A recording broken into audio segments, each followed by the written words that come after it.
Hello माय YouTube family, कसे आहात तुम्ही सर्व? आय होप तुम्ही सर्व एकदम मजेत असणार आहात. आणि तुम्हाला प्रश्न पडला असेल की ही व्हिडिओची सुरुवात अशी स्टेशनवरून का करते? हो सांगते. थोडंसं व्हिडिओ पूर्ण बघा तुम्ही आणि थोडासा धीर धरा. तुम्हाला नक्की सांगते मी की मी तुमचं वेलकम स्टेशनवरून का करते. तर कारण श्राव निघाली होती गावाला आणि गावावरून आले होते माझे पप्पा. 2-3 दिवस होते इथे. मला काय व्हिडिओ शूट करायला नाही भेटलं कारण पप्पा होते, तर मग त्यांच्याशी बोलत बसत. ते बघा मागे पप्पा आहेत, आणि मी इथे दादर स्टेशनला आली होती दोघांना सोडण्यासाठी. तर पप्पा आले आणि मग त्याच्यामध्ये आम्ही बोलणं आमचं चालू होतं आणि बोलत कधी दिवस जायचा ते काही कळायचंच नाही. त्यामुळे मग व्हिडिओ शूट करायचं पण राहून गेलं. आणि मग फायनली श्रावची एक्झाम संपली होती. एक्झाम संपल्यानंतर मग ती बोलते की मला पण जायचं आहे गावाला. म्हटलं ठीक आहे, तू गावाला जायचं आहे तर पण तिकडे जाऊन अभ्यास करायचा, कारण तिची एक्झाम अजून बाकी आहे एप्रिलमध्ये. तर म्हटलं थोडासा वेळ आहे तर ठीक आहे, ये जाऊन, हो की नाही. आणि बघा इकडे मॅडम पूर्ण एकदम रेडी झाल्या होत्या गावी जाण्यासाठी. इतका तो आनंद, अरे बापरे, आनंद असा गगनात मावत नव्हता. आणि तुम्हाला माहिती आहे, आम्ही इकडे सकाळी लवकर आवरलं आणि पटकन स्टेशनला आलो का ट्रेन आमची मिस नाही झाली पाहिजे. आणि इकडे स्टेशनला आल्यानंतर काय आमचा पोपट झाला माहिती आहे. तिकडे पप्पा मागे उभे होते. स्टेशनला आलो आणि कळलं ट्रेन लेट आहे. आणि बाईने तिकीट काढलं होतं वंदे भारत, कारण तिची इच्छा होती की ती आणि माझे पप्पा म्हणजे तिचे बाबा, त्यांना जायचं होतं वंदे भारतनीच. मग ती बोलली की वंदे भारतचंच तिकीट काढ. मग मी वंदे भारतचं तिकीट काढलं आणि इकडे ट्रेन झाली लेट, अजून वैतागली. आणि एवढं गरम होत होतं ना, बापरे, असं अक्षरशः धारा लागल्या होत्या. डोक्यातून अशी धार येत होती घामाची, एवढं गरम होत होतं. आणि हिची एवढी मस्ती चालू होती ना, खूप हिचं चालू होतं की मम्मा असं मम्मा तसं, आपलं तिचं बडबड चालू होती. ॲक्च्युली मी व्हॉईस ओव्हर काय देते माहिती आहे, स्टेशनवर खूप आवाज येत होता आजूबाजूच्या लोकांचा पण आणि ते अनाऊन्समेंटचा पण. त्यामुळे म्हटलं चला आता आपण व्हॉईस ओव्हरच देऊया. आणि ट्रेनची आम्ही वाट बघत होतो, ट्रेन काय येतच नव्हती लवकर. ही बोलत होती मम्मा काय गं, मला गावी जायचं आणि ट्रेन लेट होती. पण आता करणार काय ना, काहीतरी इश्यू झाला होता त्यामुळे ट्रेन लेट होत होती. इकडे पप्पा पण वैतागले होते कारण आम्ही लवकर आलो होतो, अर्धा तास वाट बघत होतो इकडे. आणि श्राव पण वाट बघत होती. बघा तिकडे बॅगा ठेवून आम्हीच काय, आमच्या आजूबाजूची सगळी लोक वाट बघत होते. आणि फायनली इंतजार की घड्या खतम आणि ट्रेन आली प्लॅटफॉर्मला बोलणार होती मी, चुकून तोंडात फंबल झाला. प्लॅटफॉर्मला ट्रेन आली आणि श्रावचा आनंद असा गगनात मावत नव्हता. आणि मी तिला केलं, मग ट्रेन जशी आली तसं तिला केलं मी बाय सोना.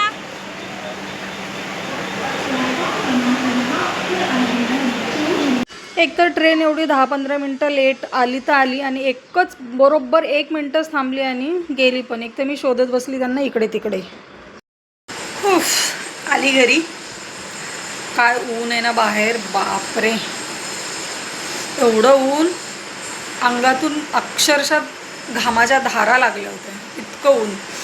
आणि त्यात ह्यांची ट्रेन लेट, अजून उशीर, काय नुसता गोंधळ, बापरे.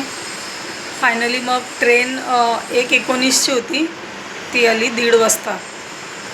10-12 मिनटं लेट होती ट्रेन आली. मग ती लोक बसले आणि गेली बाई पोरगी. तिला बसून दिल्याच्या नंतर मग मी म्हटलं दादरला जाते आणि काहीतरी घेते थोडंफार सामान. आणि तिकडे गेली पलीकडे तर अरे बापरे, एक म्हणजे काहीच नव्हतं बाहेर तिकडे. पूर्ण रस्ता एकदम नीट आणि क्लीन, साधा फळवाला सुद्धा नव्हता तिथे. एवढा दिमाग खराब झाला ना, म्हटलं एक तर एवढ्या धगधगत्या उन्हात मी तिकडे रस्त्यावर फिरते आणि मला काहीच भेटलं नाही. एवढा परत मूड सगळा खराब झाला. आणि मग तशीच ट्रेनमध्ये बसली आणि घरी आली, छान फ्रेश वगैरे झाली. म्हटलं चला व्हिडिओ पुढे कंटिन्यू करूया. आणि घरात एवढं शांत वाटतं ना. ही पोरगी नसली ना घरात तर एकदम घर नुसतं मला खायला उठतं. आता घरात असं ती असली तर कसं तिच्याशी तिला ओरडणं बोलणं चालूच असतं की बाई उठ, अभ्यास कर, हे कर ते कर, हे बुक वाचते कर, असं कर तसं कर, असं चालू असतं.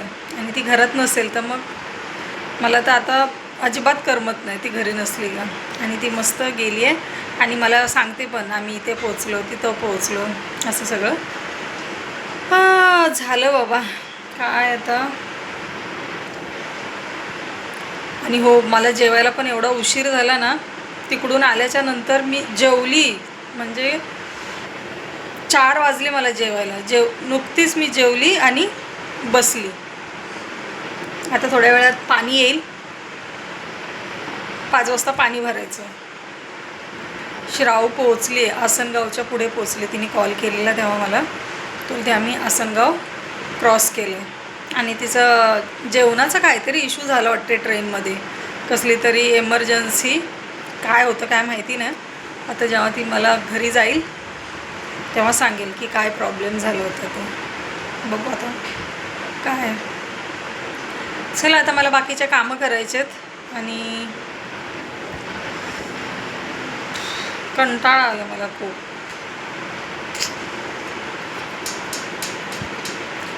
घरात एकटी एकटी काय करणार ना मी.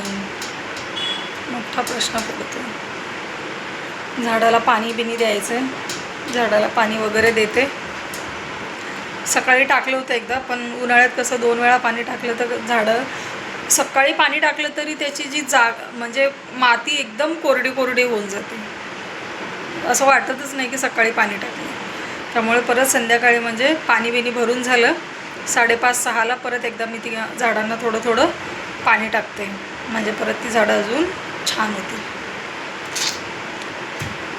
सो चला आता मी कामं बिमं आवरते आणि मग तुम्हाला भेटते थोड्या वेळाने.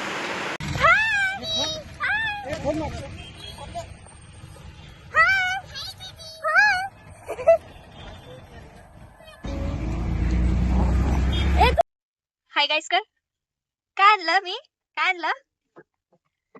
काय आहे ते? मग आम्ही तिकडेच नसतो का थांबलो इकडे का ते हाय समोर गाईस बोल बाबू. सगळे हाय का? चालू लोक अशी 7 वाजता इथं थांबले असते बस स्टँडला जायचं कामच नव्हतं.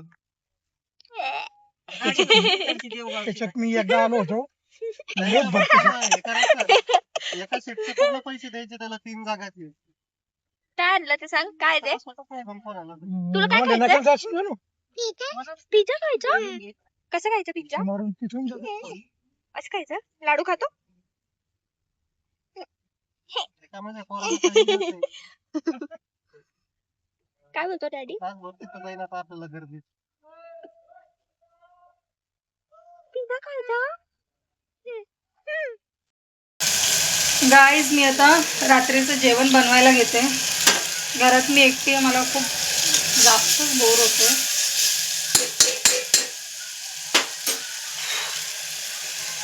चला स्वयंपाक करते. स्वयंपाकाची माझी ऑलमोस्ट तयारी चालू झाली. आता मी जेवण घेते बनवून आणि तुम्हाला भेटते पुढच्या व्हिडिओमध्ये. तर तुम्हाला हा व्हिडिओ कसा वाटला नक्की मला कमेंट करून सांगा. व्हिडिओ आवडल्यास व्हिडिओला लाईक शेअर आणि सबस्क्राईब करायला मात्र अजिबात विसरायचं नाही आहे. इकडे माझं टोमॅटो पण शिजत आलं आहे. म्हणजे कांदा टोमॅटो आवाज येत असेल. तर चला भेटूया पुढच्या व्हिडिओमध्ये. तोपर्यंत बाय बाय.